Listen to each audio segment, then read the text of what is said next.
Hi guys, నేనైతే గవ్వలైతే ఎప్పటి నుంచో చేద్దామని అయితే అనుకుంటున్నాను. అదైతే ఇప్పటికైతే కుదిరింది. మా ఖుషిబేబ్ అయితే పడుకుంది. ఇంక సరే అది పడుకుంది కదా, అయితే నేనైతే ప్రాసెస్ అయితే మొదలు పెట్టేశాను. నేను ఫస్ట్ గోధుమ పిండితో చేస్తున్నాను. సేమ్ మనం చపాతీ పిండికి అయితే ఎలా కలుపుకుంటామో సేమ్ అదే ప్రాసెస్లో అయితే కలిపేసుకున్నాను నేను. ఇంకా కలిపేసుకొని ఉండలా చుట్టేసుకొని అయితే ఒక 5 నిమిషాలు మూత పెట్టి అయితే ఉంచాను దాన్ని నానుతుందని.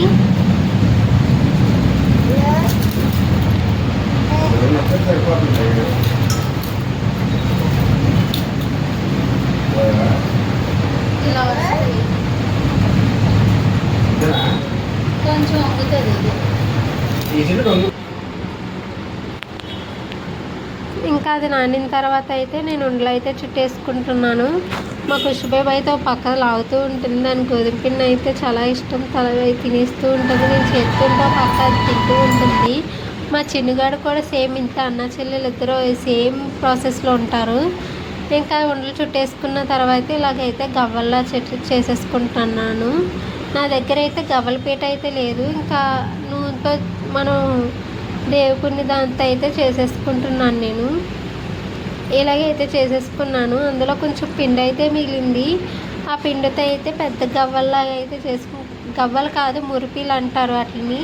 మురిపిల్లాగా అయితే చేసేసుకొని అయితే ఉంచేసుకున్నాను. ఒక 5 అలా చేశాను నేను. అవి మురిపిల్లాగా అయితే 5 చేశాను.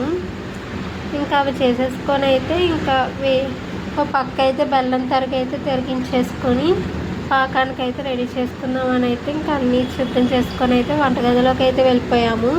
ఇంక వంటగదిలోకి వెళ్ళిన తర్వాత స్టవ్ వెలిగించుకొని దాని మీద పాన్ పెట్టుకొని నూనె అయితే పెట్టుకున్నాను.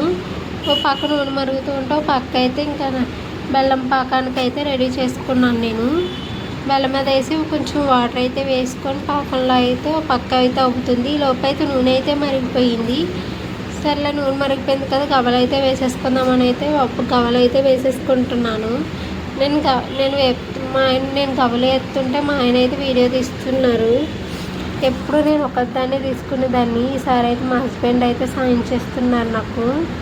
ఇంకా అలా వేగిన తర్వాత కొంచెం బ్రౌన్ కలర్ వచ్చిన తర్వాత అయితే తీసేసుకున్నాను గవ్వలు. పక్క అయితే బెల్లం పాకం అయితే రెడీ అయిపోయింది. ఇంకా అందులో అయితే వేసేసుకున్నాము. గవ్వలు వేసేసుకొని అంతా మిక్స్ అయ్యేలాగా బెల్లం పాకం మొత్తం అంతా మిక్స్ అయ్యేలాగా అయితే వేసేసుకున్నాను. కలిపేసుకొని కాసేపు అలా నాననిచ్చాను. నాకు ఎందుకో బెల్లం బాగా ఎక్కువైంది అనిపించింది. బాగా దగ్గరికి అయిపోయింది పాకం అయితే. బయట స్వీట్ షాపుల్లో అంత టేస్ట్ రాకపోయినా పర్లేదు, తినడానికైతే బాగుంది.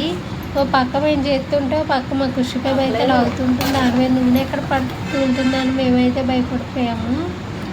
మా ఆయన అయితే బాగుంది, పర్లేదు, టేస్ట్ అయితే బాగానే ఉంది అన్న అయితే అన్నాడు.